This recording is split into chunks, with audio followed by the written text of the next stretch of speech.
All right, good morning, everybody. So before I get started, got a little introduction. This is some disclosures.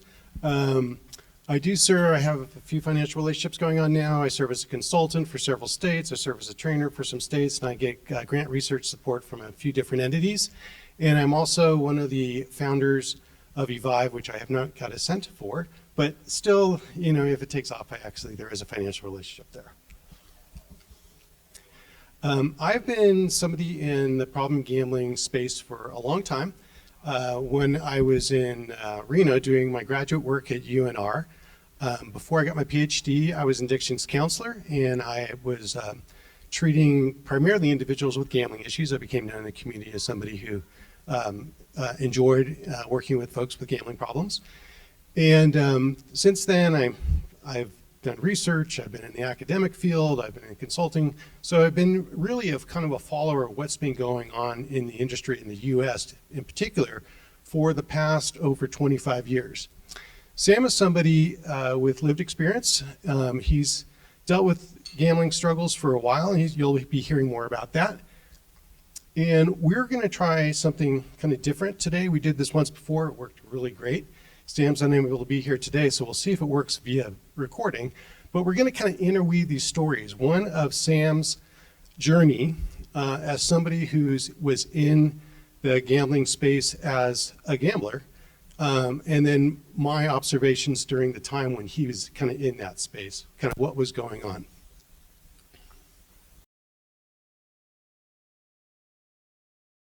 Hey everyone in Nevada. I'm so sorry that I couldn't be there in person, but thank you for the opportunity to speak virtually at the conference. I guess this is the point in the presentation where I share my own personal gambling experience, and I'll start with, the early days. I'm 37 years old, and so like a lot of men of my generation, my first exposure to gambling came through poker. Specifically, the early 2000s, Chris Moneymaker won the World Series of Poker. It was televised on ESPN. It started the so-called poker boom, and I was immediately hooked. I am someone that always grew up playing board games and cards with my family and friends. I loved it. I loved the competition, and poker was a very natural kind of evolution for me. I played all through middle school, all through high school. It gave me this opportunity to be on an even playing field with my friends who were much more athletic and successful in those ways than I was. I was always kind of short and, pudgy and unathletic, but at the poker table, I could really compete with these guys. It also, gave me this opportunity to make a little money when, I was too young to have a real formal job, and, winning 20 or 30 bucks was really exciting.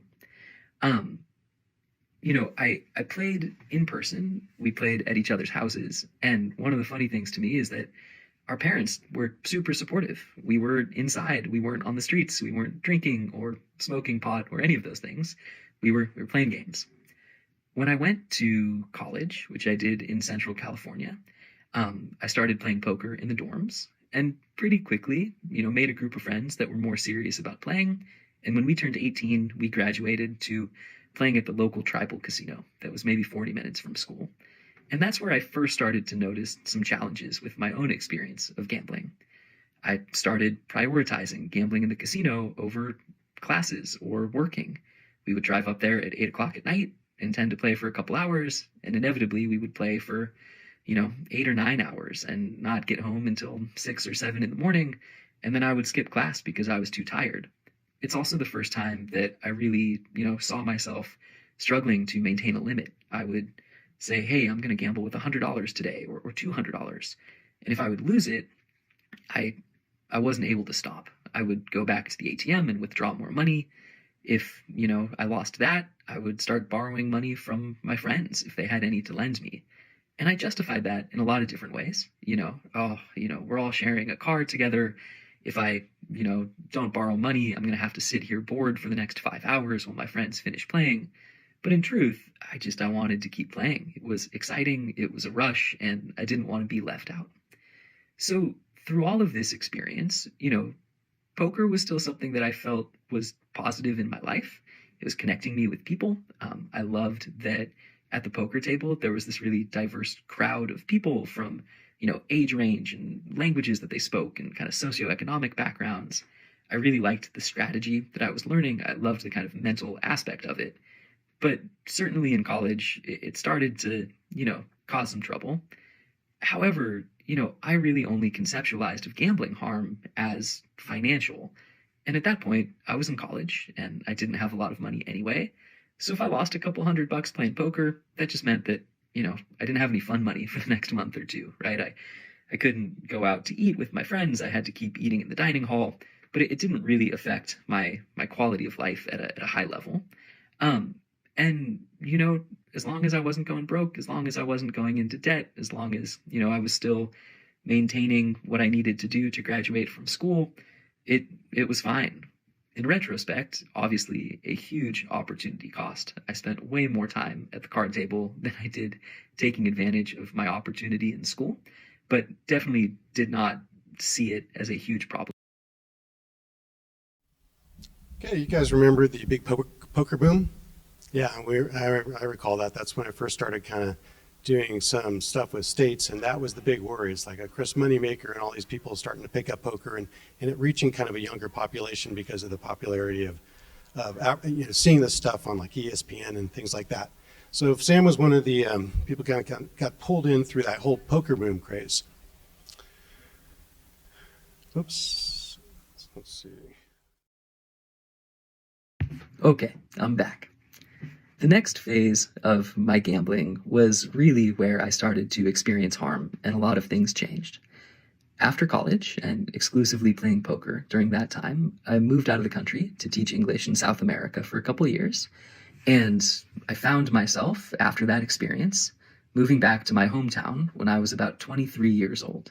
I needed to reconnect with a bunch of friends that I had known in middle school and high school, but had not seen for a number of years. I felt like I was behind the rest of my friends who had, gotten out of college and went right into the workforce and were now starting to live in their own apartments and, become adults, where I was living in my mom's basement, having returned from overseas and having a great adventure, but not making very much money in those last couple of years. And as a way to reconnect with my friends, I was introduced to sports betting. And I think more importantly, sports betting online. The first bet I placed was at a bar with some of my best friends. It was $5 or $10 on the Golden State Warriors. I'm from Oakland, California. And it really got me engaged in the game in a way that I had not experienced before. It had me look into players' statistics and catch up on the news about what was going on with the team. And it gave me things to talk about with my friends. And it was a very exciting experience to place my first bet.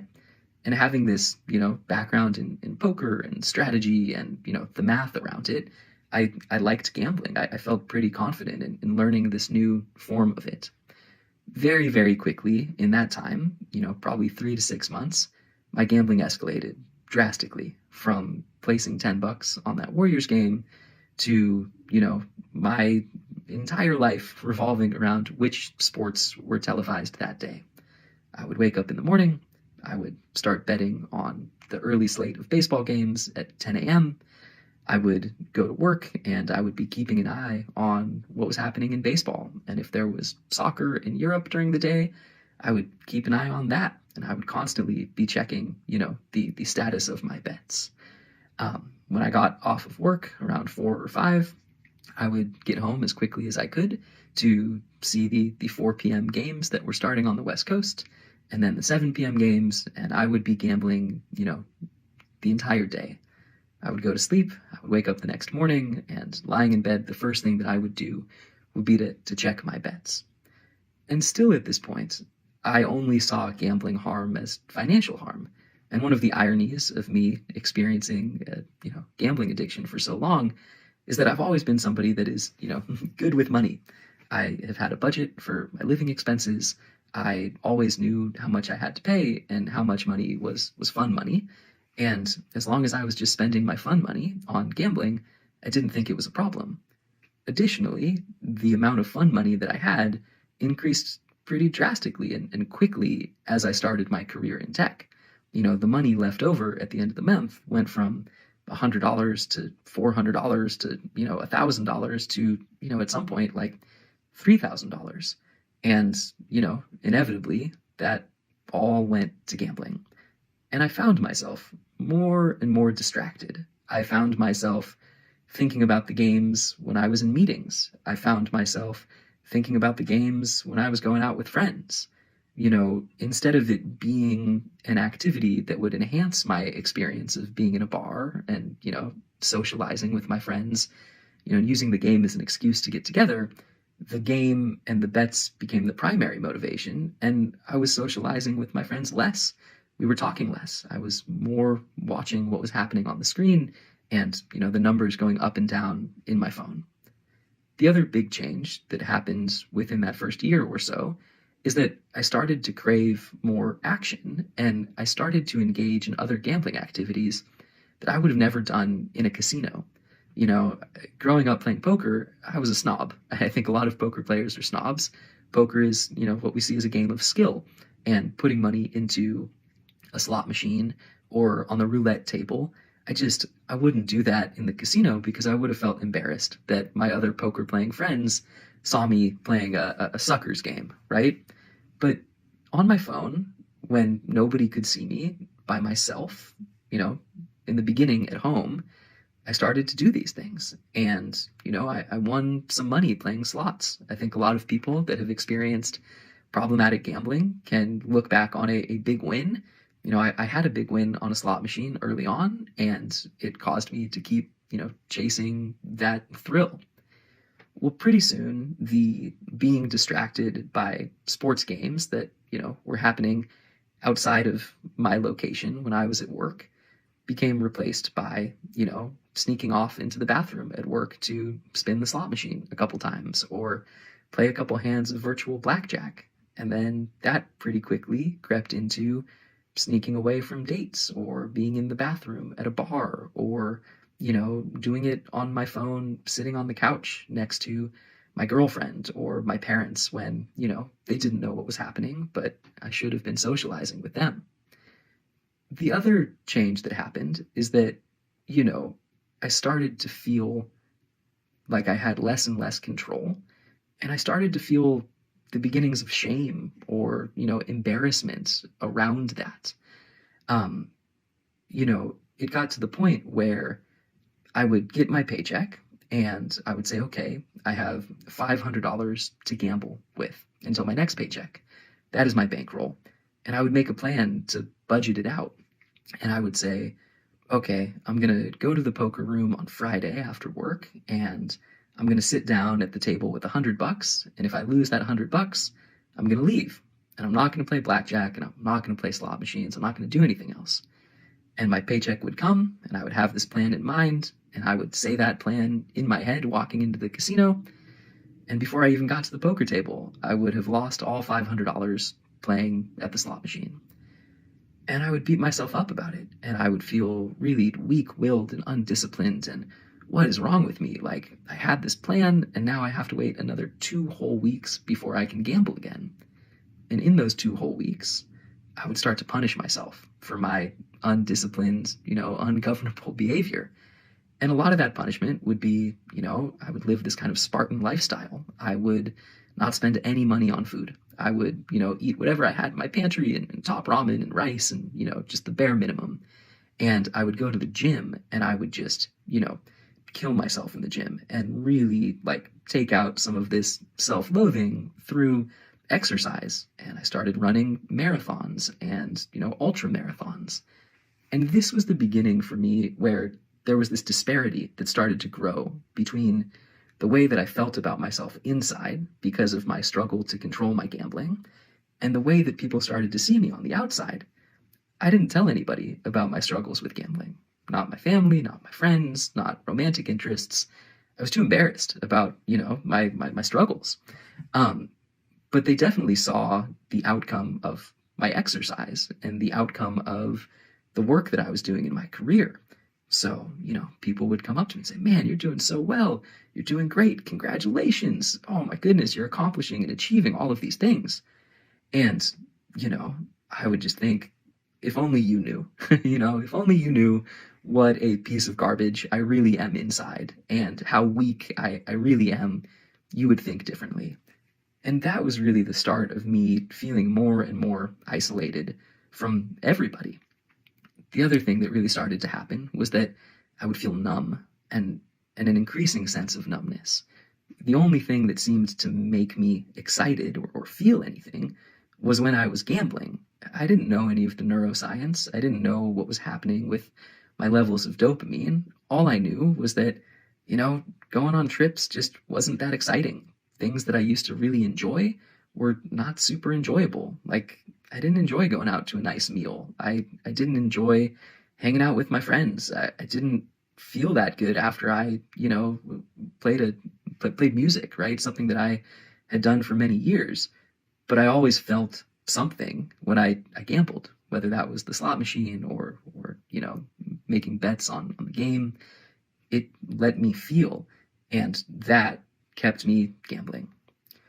Well, as time went on, I started to, grow up a little bit, and, all of a sudden, instead of 23, I was 28 or 29, and I had built myself a career, pretty successfully in the tech industry. And I started to look around at my friends, and they were in serious committed relationships, and they were buying houses and moving on with their lives. And I looked back at the last 5 or 6 years, and I thought, man, where did all my money go? How come, I'm not in debt, but I have very, very little to show for all of the work that I've been doing and all of the effort that I've been putting in. Maybe this gambling is a bigger problem. The other thing that happened is that I lived with a romantic partner for the first time, and it took away my ability to live that self-punishing Spartan lifestyle, right? I couldn't, go out on Friday and lose all of my money and then come back and tell my girlfriend, well, we're eating top ramen for the next 2 weeks. She would know that something was up. And that was really the first point that I started to think, man, maybe this is a problem. I need to stop gambling. I don't seem to have control when I do gamble. And now I need to stop, and I don't know that I can. So, so with Sam, just kind of, you saw it was a 10-minute clip, so I'm just going to abbreviate it for you. There you will see a lot more of Sam. So what we saw with Sam's escalation is he continued to gamble, but not at a level that was causing a whole lot of harm. He was able to kind of cover up. And then along came online gambling and his access to online gambling. And that's when he really started experiencing more gambling related harm. He was able to kind of cover it up. He graduated, he was getting into the tech field. He was actually quite successful, but at that same time, gambling was in the background. He was feeling a lot of shame because he describes himself as kind of having two faces. There was one face that was the public face that people were saying, oh, you're doing great out there. Look at you excel in your career. Look at you get better with your exercising and nutrition. But on the inside, he was feeling more and more like a fraud and like somebody who's kind of unworthy. So that whole thing's going on. So that was part of this kind of technological kind of revolution or this kind of this new phase we're in of gambling expansion. And so, poll question, which of the following has fueled the growth of gambling over the past 10 years? I'd like to have readers here. Does anybody want to be my A, B, C, and D? Okay, we'll do it. Okay, so is it the legalization of sports betting, growth in the online gambling, technological developments, the COVID-19 pandemic, or all of the above? All of the above. Good job.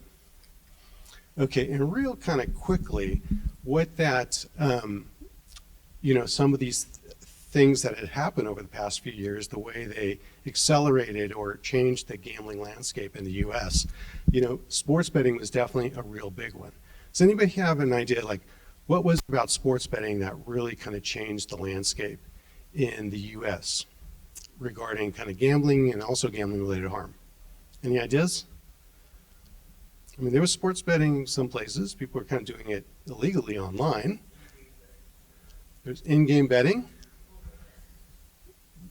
Mobile, right? So mobile betting created what? Increased access. What else happened there? So you have access. Go ahead, Kim. More states had started having legalized forms of this online kind of gambling. And with that came advertising, because if you didn't advertise in this increasingly competitive marketplace, you're not going to get the kind of share. So we saw like sports gambling has really changed. The legalization of it has really changed what gambling looks like and how it's impacting U.S. citizens today. This has been going on in Europe for some time.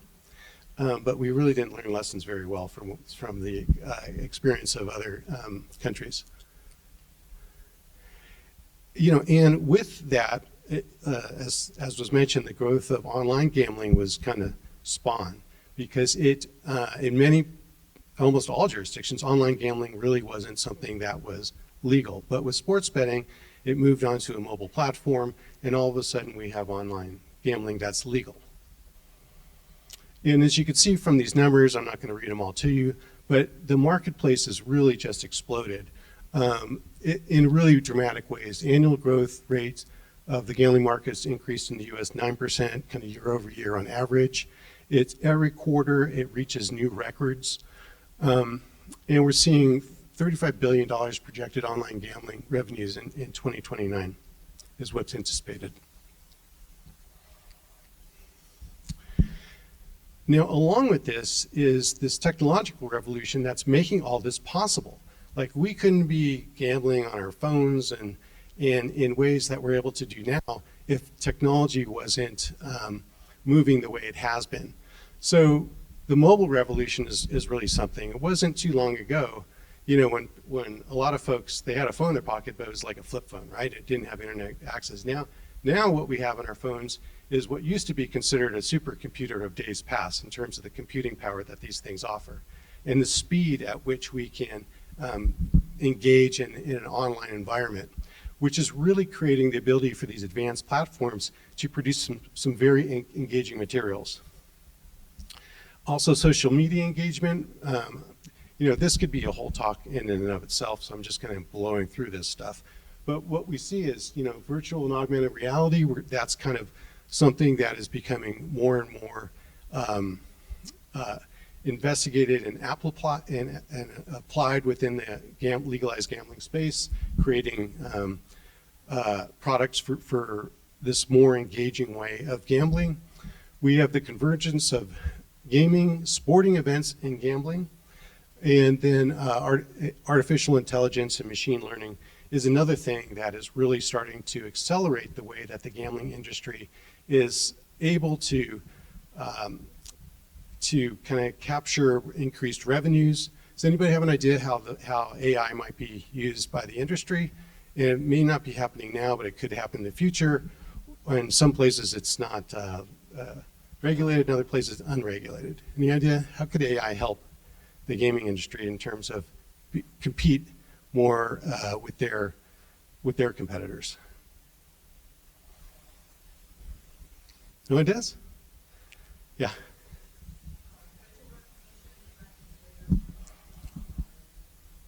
Yeah, you could track players' behavior. AI can actually help predict if somebody is going to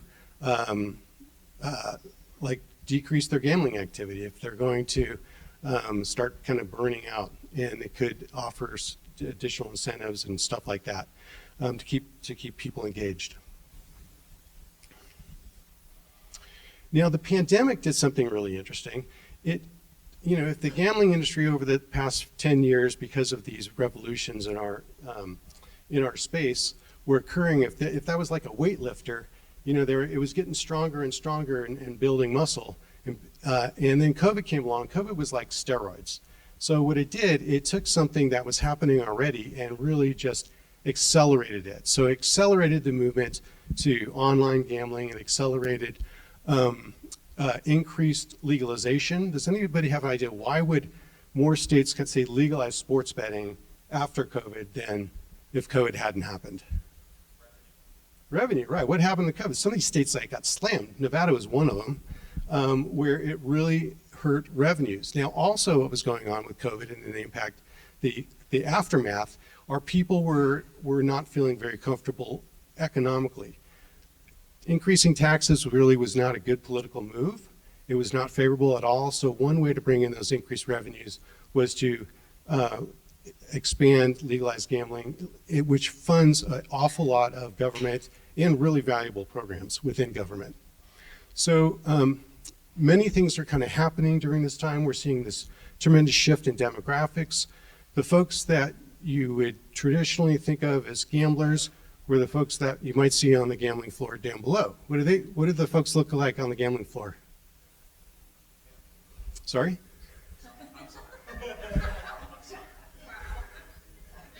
Okay, well, so retirees, right? You got a lot of retirees kind of. So the gambling population in the U.S. was kind of getting older and older. This, the traditional games are not very attractive to a younger population who grew up on these very interactive and high stimulus video games. And so now what we see, because of this, again, move to online gambling and creating like more engaging ways and social interaction through social media that are kind of built in some of these platforms, we're seeing a younger generation of folks entering or in the gambling space as regular consumers. And then the other kind of big thing is this normalization of gambling that has kind of taken place because of so many states that have legalized it, and also the way it's showing up. Like, not too long ago, you wouldn't be watching a sports game and have odds being announced, or kind of this interaction or discussion about kind of betting behaviors and where the odds are, where the line is. And now it's commonplace, which further is just kind of normalizing the activity. So in part two, we have, this is creating a lot of challenges for us. As more people are moving on to the online gambling, more individuals are experiencing gambling-related harm, and there's lots of research to suggest that. The newer studies that are coming out are really showing that those folks that are engaging in online gambling are experiencing harm at higher rates than those that are more land-based gamblers. And this younger group, so the largest growing segment of this new kind of player population are younger males. And younger males happens to be the group. They're also the least likely kind of, or one of the less likely populations that's to seek help or gambling treatment. If they go into a GA room, they're usually like, it's not a place where they could feel part of the community because they might feel younger or very young and have different experiences than other people in the room. Treatment seeking, that's not traditionally where they go into counseling. So here we'll kind of hear about how Sam's experience accessing help was like. So I'm at this point in my life where I recognize I need to stop gambling, and I don't seem to be able to do it by myself, and I don't know what to do. And so, like I think a lot of people, I decide that maybe I should see a therapist.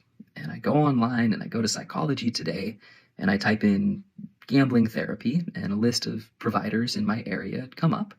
And I don't see the word gambling anywhere, but I see a lot of people talking about substance abuse and behavioral addictions. And I figure, okay, close enough. These are trained therapists. And I book myself an appointment. And I walk into the room, and I can't remember what I said. I didn't use the word addict. I did not consider myself an addict at that point. I thought an addict was somebody who had lost all of their money and was bankrupt and was totally in debt and, was spending their last $5 at the horse track. I was a successful guy. I had a career and I had a great family, and, that just wasn't me. So I think I walked into the room and I said, hey, I have a bad gambling habit and I need some help stopping. And the therapist immediately started to dig into, my life and my upbringing and my childhood, and, what kind of trauma did you experience, and how do you think you're using gambling as a coping mechanism, or to, make yourself feel better from trauma or hardship in your life? And that was not how I saw myself at all. I'm a middle class guy from the Bay Area. I have two incredible parents. I have a college education. I have a, successful career. Like, I've had every privilege in life that anybody could want, right? I consider myself extremely privileged. Like, I didn't have that kind of trauma. It was like I came into the hospital with this head wound. Like, I need to stop the bleeding. And they started to do this full body scan that I was just not interested in, and, certainly not ready to hear at age 28 or 29, in the middle of my addiction. And I didn't find it very successful. And in retrospect, I should have put the effort into finding a new therapist. I should have done more research on, what gambling therapy looked like. I should have called 1-800-GAMBLER or looked online, but I didn't want to do any of those things. Part of it was that I didn't feel like I was entitled to have an addiction. I didn't feel like I was entitled to use publicly available resources. I didn't even really know that those things existed. And part of it was that I felt like, okay, I've checked the box. Like, I've gone to therapy. That's what you're supposed to do. And, I'm doing what I'm supposed to be doing. And, it was a pretty poor experience for me. I was paying for it out of my pocket. It was like $150 an hour. And I would go and I would talk about it. And then I would leave. And on my way out the door, I would be gambling on my phone. And it got to the point where I just felt like I was losing twice, right? I was losing the money gambling, and I was losing the money that I was paying to therapy. One of the things that the therapist did recommend was that I go to a Gamblers Anonymous meeting. Until that moment, I did not know that GA existed. I knew in concept that there were things like AA. I had a couple friends that had done that, but, I had no idea that GA was a thing. And I was really reluctant to go at first. I felt like, this is a huge secret, and I'm living in my hometown, and if I show up in some room, like, there's going to be somebody that knows me, and my secret's going to get out, and it's going to ruin my career, and I'm going to, my family's going to judge me, or my friends. I would not go. But eventually, after a couple months, I waited until I was out of town on a business trip, and I went to my first meeting in Phoenix, Arizona. And I walked into the room, and it was in the basement of a church. It was like the most stereotypical experience of what I had in my mind. And I shared my story. Again, I don't think I said the word addict, and it definitely wasn't my complete story. It wasn't the most embarrassing aspects that I felt about playing slot machines. It was about, poker and some loss of control, but definitely not the full story. And there was some power in sharing that and sitting in a room with other people that were also experiencing this issue. And I felt like, maybe I'm not alone. And, at that point I was feeling very isolated. But in looking around the room, I was the youngest person there by 20 years probably. And as other people were sharing their stories, it was, I've been sober for 30 years and I used to gamble at the horse track or, play video poker at the casino. And at that point, I was like playing slot machines in the bathroom of my tech job on my cell phone using cryptocurrency. I just felt like these people don't understand my experience. We're not the same. And, they don't get it. In retrospect, right, I should have dug deeper and tried to find common ground. But I was in crisis and I was young and I was more immature than I am today. And, it just really didn't do it for me. And I kind of thought it was my only option. So I forced myself to go to GA. I tried to go to a meeting a week. I think I made it like 5 or 6 weeks. And eventually I just got to this point where I was like, GA isn't helping. Therapy isn't helping. The people that I see in GA seem to be really sad and seem to regard gambling as something that, they lost and they'll never be as fulfilled as they were when they were gambling. And they felt sad to me. And I really got to this point where I felt like if my two options are to be sad and feel deprived and go to a meeting every day for the rest of my life, and this is my lifestyle, or to just be an addict, to just make this part of my life and deal with the financial consequences of it, I'm just going to choose to be an addict. Bad decision. I think pretty obviously that was not a good decision. And, it set off the next 4 years of my life, which were miserable. Um, you know, at that point, I just said, okay, I'm just going to live like this.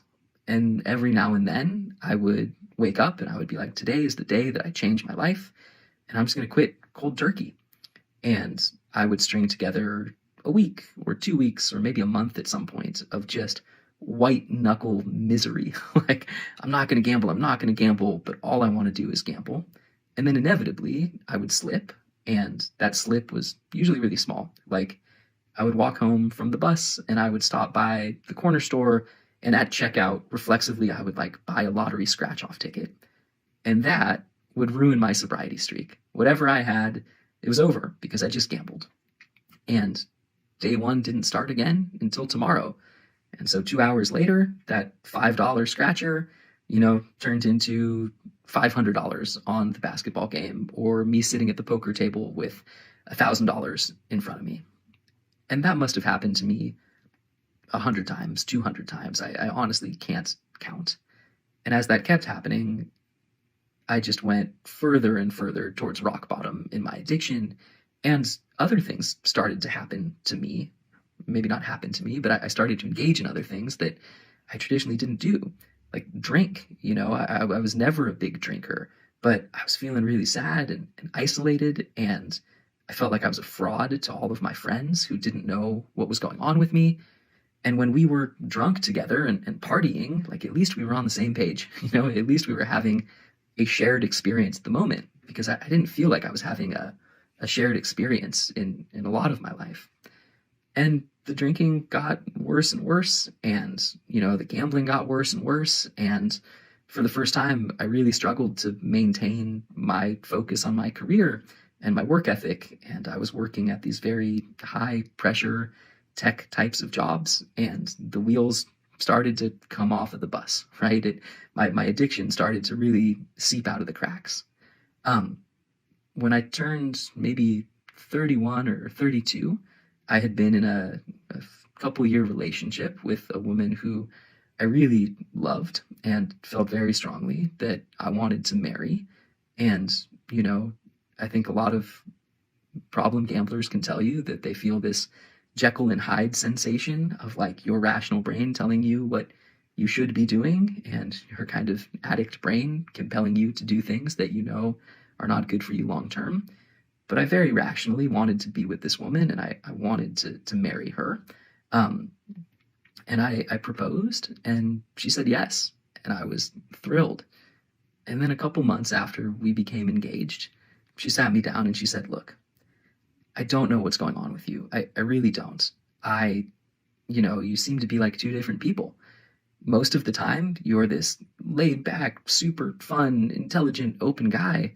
And then sometimes, you just come home and you're irritable and you're secretive, and you seem to be drinking more, and you seem to be kind of losing control. Like, I don't know what this is. Are you cheating on me? Like, are you having an affair? Do you have a drug problem? Like, either you need to tell me what's going on, and depending on what it is, we can work through it, maybe, or you can not tell me and just keep telling me that everything's fine, and we're not going to get married. Like, that's going to be the end of our relationship. And for me, that was really my rock bottom, right? That was the fork in the road. I'd been found out. I couldn't keep it a secret anymore. I couldn't keep it together, which was something that I prided myself on, Yeah, I might be experiencing all of this, but at least nobody knows, right? And I made a very conscious decision. I'm either going to tell this woman what's going on with me, and come what may, she may leave me, but I'm going to quit. Like, I'm going to tell her what's happening, and I'm finally going to stop gambling. Like, I'm just going to do it. Or I'm not. I'm going to fail. I'm not going to be able to quit, and I'm going to kill myself. Because at that point, I knew rationally that if I lost this person who was my future and everything that I wanted, I just didn't really see a point in moving forward with my life. I just didn't really see where that was going to go. And yeah, I got incredibly lucky. I told my fiance what was happening, and she positioned herself as an incredibly supportive person for me. She didn't know anything about gambling, really, like let alone gambling addiction.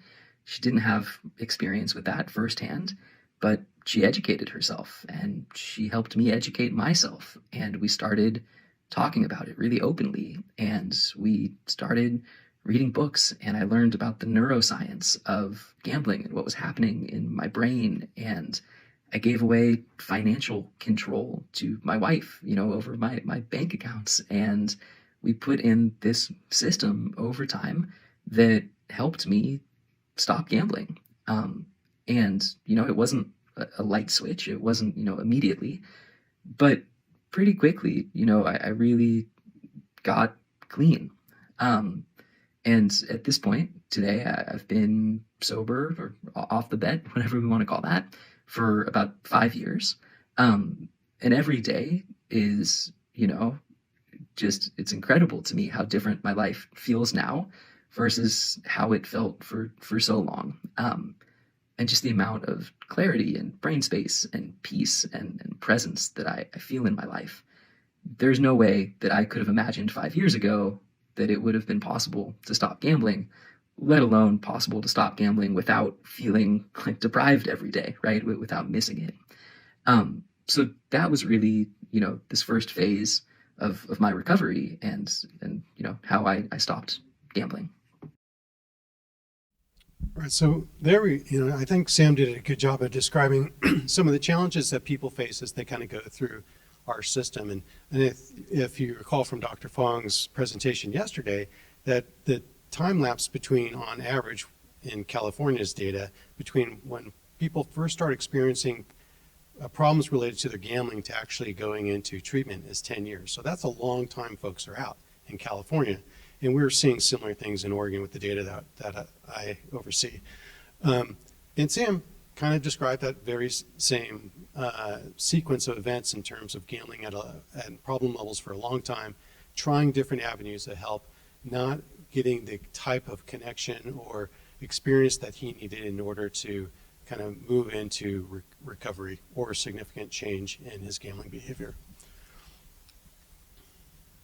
So, which of the following are challenges faced by the treatment, recovery, and public health communities regarding the growth of gambling?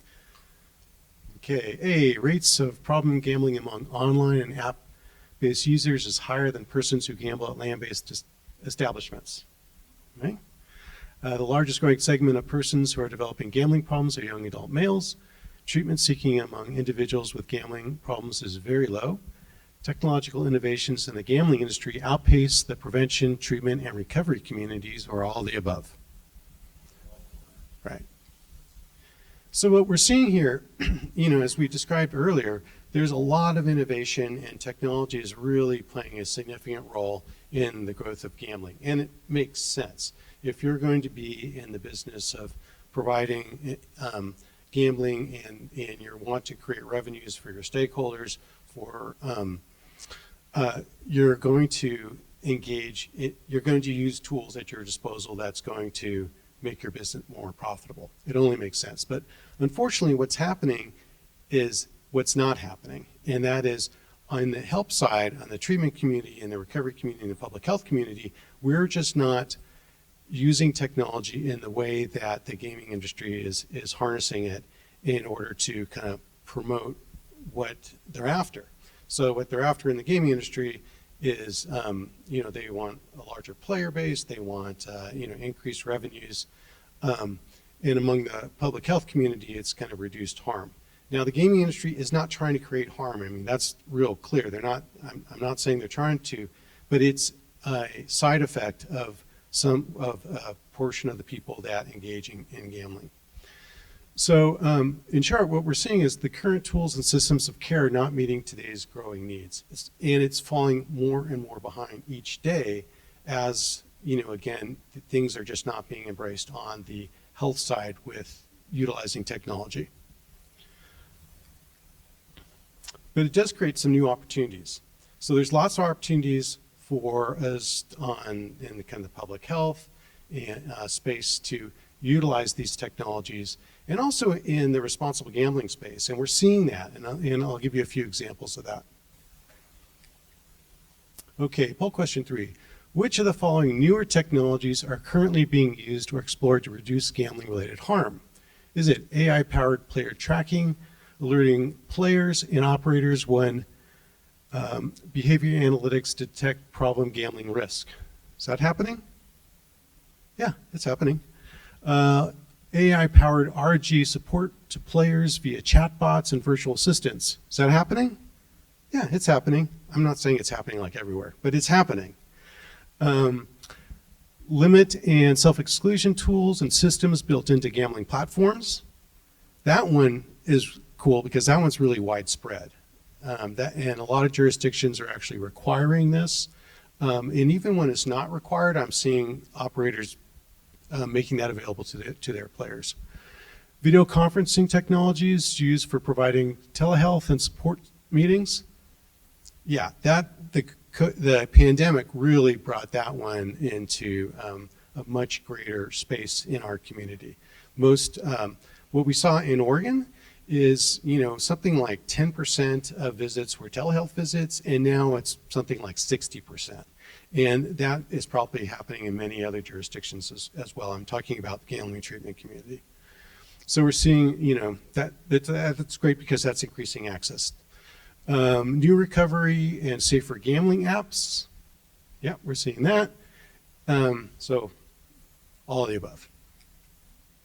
And these are just, a couple of things like artificial intelligence and machine learning is doing in order to kind of address some of these issues. So these are some of the technology first solutions to mitigating gambling harm.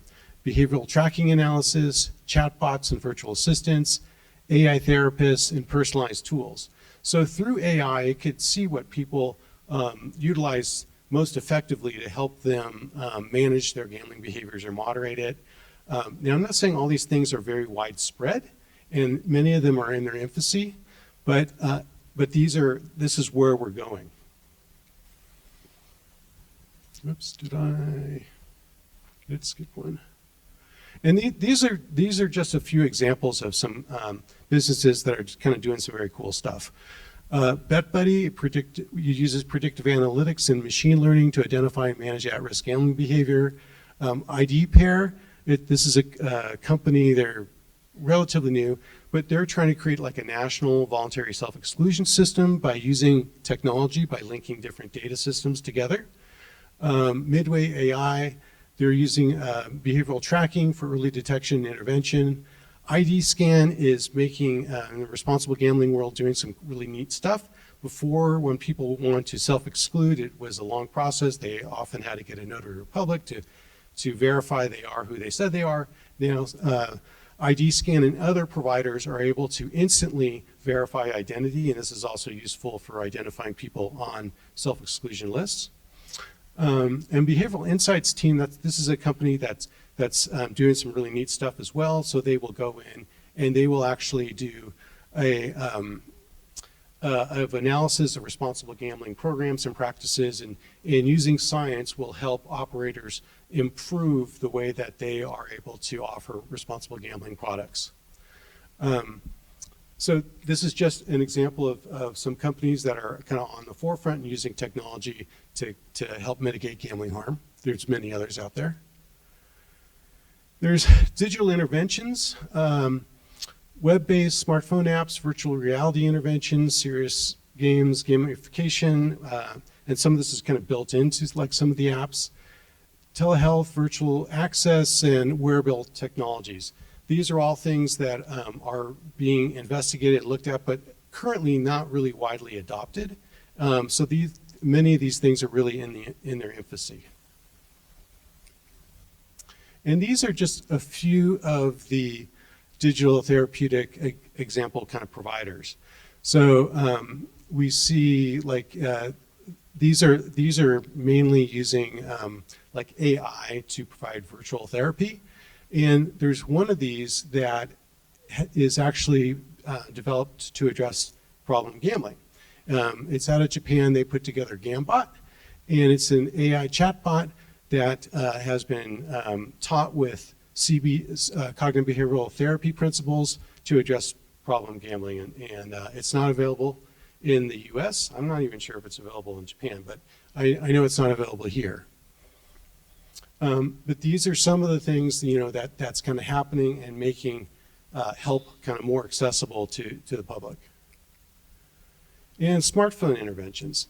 So we're seeing smartphone apps really being developed for all kinds of issues. And nowadays, when people are looking, say, to lose weight, where do they go? Well, they might be using that new medication, but there's like is it Ohm, or there's like this what is it? Well, yeah, there's kind of like an app for everything these days. If you are looking for some kind of behavior change, there's typically an app for it. And in the gambling space, people have been developing apps to address problem gambling behaviors really for some time. And there's been a review of those in a fairly recent article. And basically what they found is, most of the apps out there, these are first generation apps. They're just not very good. They're not very good on several different measures. But there are some that did pretty well. And those that were really providing social interaction via kind of in-app communities tended to be having the most kind of favorable results.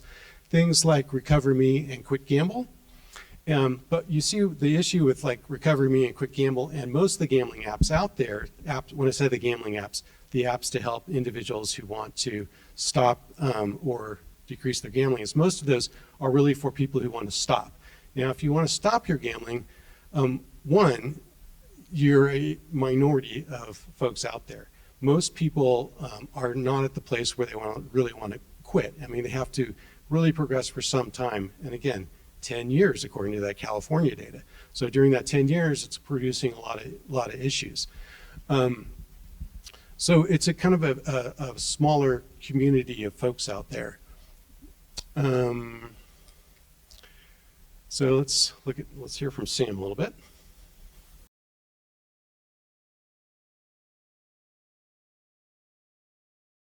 Okay, the last part of my story, or maybe the newest chapter of my story. In my sobriety, I moved from my hometown on the West Coast to Boston, Massachusetts, and I took a job transitioning from tech into the biotech space. And I worked for a company called Achille Interactive, which made a digital therapeutic, which is a piece of software that is health focused. This one was focused on behavioral health. They made the first FDA-approved video game to treat ADHD. And it was so fascinating to me. The whole idea that you could affect somebody's brain or behavior without medication through a piece of software that, I loved, I just thought it was incredible. I worked there for about 3.5 years. And then in January of 2023, like a lot of people in tech, I was laid off very unexpectedly for me. And about an hour and a half later that day, my wife was laid off from her tech job. And we had a 1.5-year-old, and we had plans to buy a house, and we had plans to have a second baby. And all of a sudden, everything just kind of came crashing down in the span of a morning. And it was very clear to me that, okay, this is a recipe for disaster for me. Even though I'm feeling pretty stable in my sobriety, economic stress, right? Family stress, lots of free time. That is all a recipe for me, losing my sobriety. And so I thought, with this time that I have, maybe there's an opportunity for me to give back to the problem gambling community. It's been 4 years or so at that point. I'm feeling really stable, but I have no idea how to do that. Do I be a sponsor in GA? Like, that wasn't a program that I found success in. Do I become a counselor or a therapist? Like, I don't have the money to go back to school. I don't even know how that works. And so after a month or so of thinking about it, I decided to post my story on Reddit, in the problem gambling subreddit, which was a place that I had gone to, from time to time to read other people's stories, especially when I was, feeling an urge to gamble. And it would remind me, okay, I'm feeling good today, but this is how bad it could be. Kind of served as my de facto group meeting. And I posted for the first time, and I listed out my whole kind of gory history with gambling and some of the vignettes from my active addiction that, I just thought were really honest and, would resonate with the community. And then I shared the system that I had put in place with my wife and the things that I did every day, right, to maintain my sobriety. And I went to bed and I woke up. I'm not a big social media person.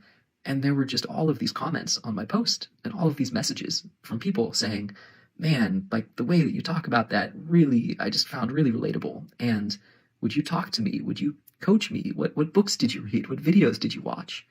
And I was overwhelmed, honestly. I was like, I am just some guy. Like, I can't coach you or talk to you. Like, I don't know what I'm talking about. But it really sparked this curiosity in me of like, I know what my own experience has been, but I have no idea what the experience is for somebody experiencing gambling harm in the United States.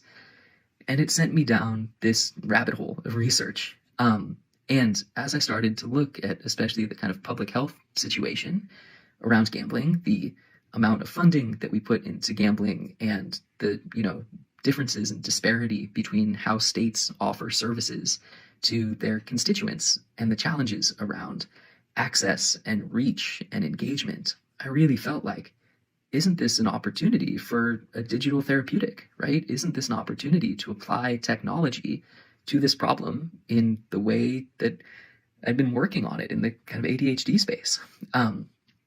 And I started looking around to find the company that had to be doing it. And I couldn't find it. I couldn't find the app for helping problem gamblers. And, I found some things that I thought were kind of close, but I really felt like there was this really big need that wasn't being addressed. And in my research, I came across a survey from 2021 of all of these state-sponsored gambling programs. And the lead researcher on that survey was listed as Dr. Jeff Marotta. He had his phone number there, which was maybe his big mistake in retrospect. And I cold called him and I said, hey, I'm a guy. I have no letters at the end of my name, but this is my experience. And this is my idea for, something that I think needs to exist. And long story short, that was the beginning of E5 and Jeff and I's working relationship on building this digital health platform that we've recently launched with this goal of meeting gamblers wherever they are and trying to offer them tools and services and encouragement and, access to all of the different things that are available to them. As somebody that did not experience a lot of success with the traditional, treatment model and who did not know about the other services that, existed out there, it was really important for me to try and help other people not make the same mistakes I did or stumble over, the same rocks in my journey.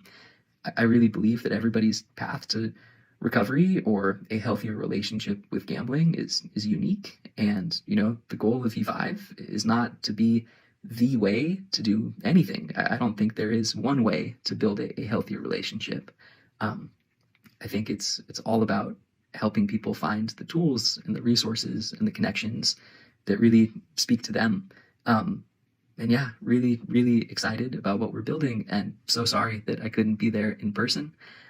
But thank you very much for the opportunity to speak with you all virtually.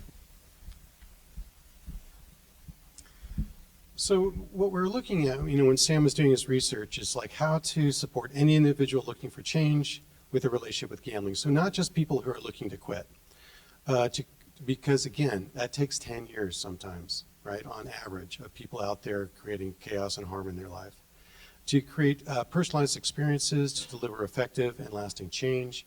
So again, there's not a one approach fits all kind of model. It's about kind of meeting people with where they are and what works with their experience. To engage more people into existing systems of care. There's all kinds of like treatment deserts out there, huge ones. And to generate new solutions by connecting those with lived experience treatment providers and researchers.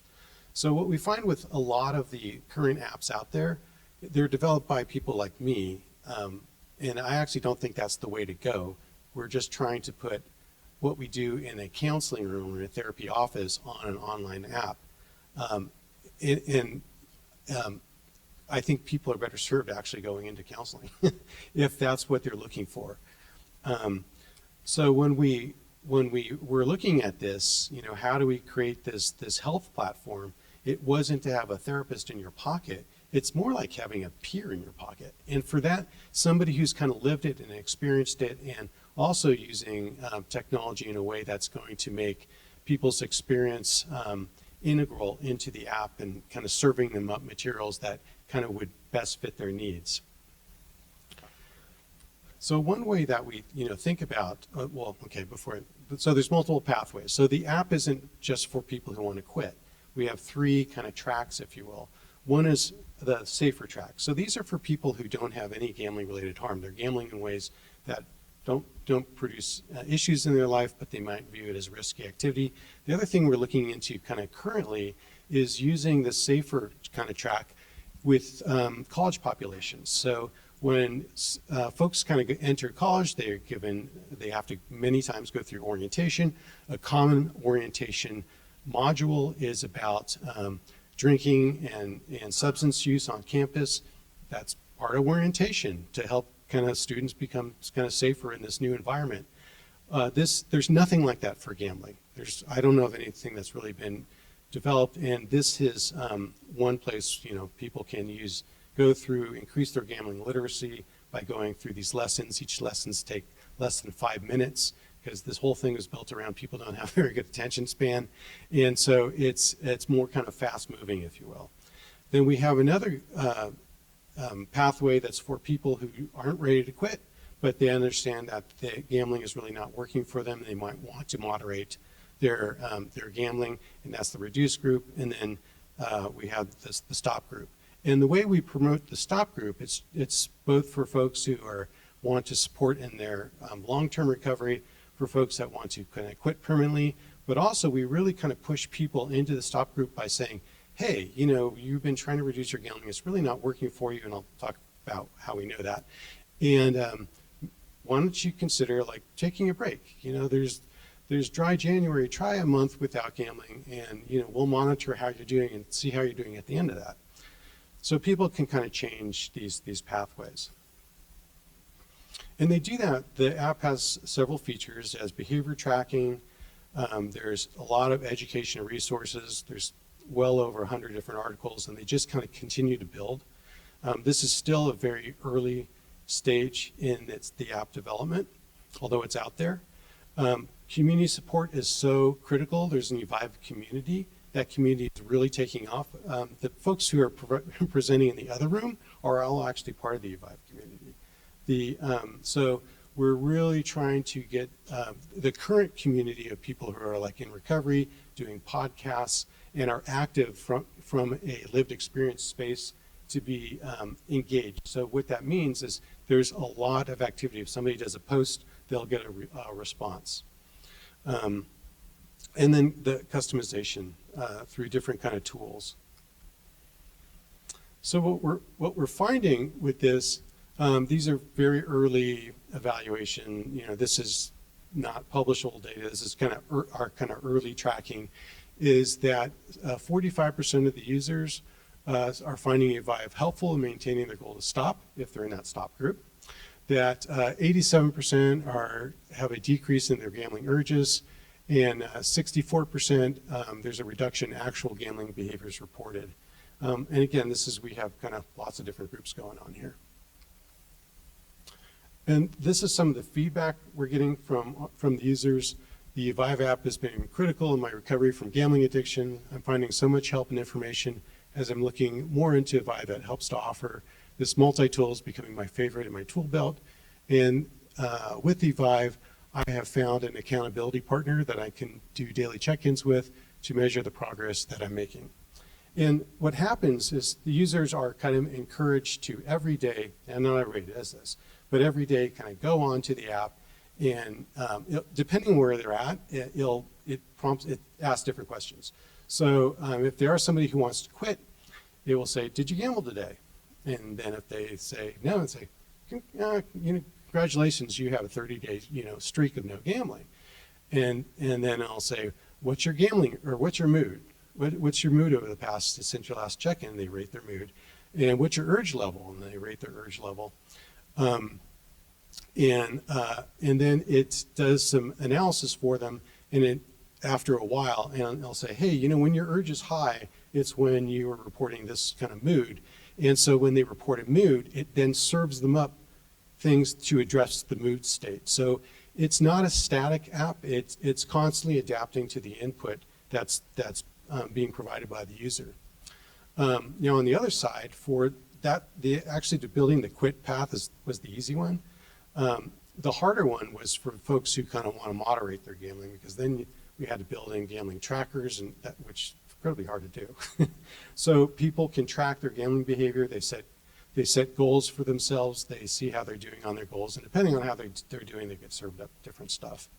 But really kind of critical to this whole thing is if people, you know, those are going to be most successful, are those that are engaging in the community. And the app is constantly trying to get them to engage with the community. And there's this whole, you know, like the whole gamification piece. People can kind of level up, and once you're high enough level, you can then, you know, be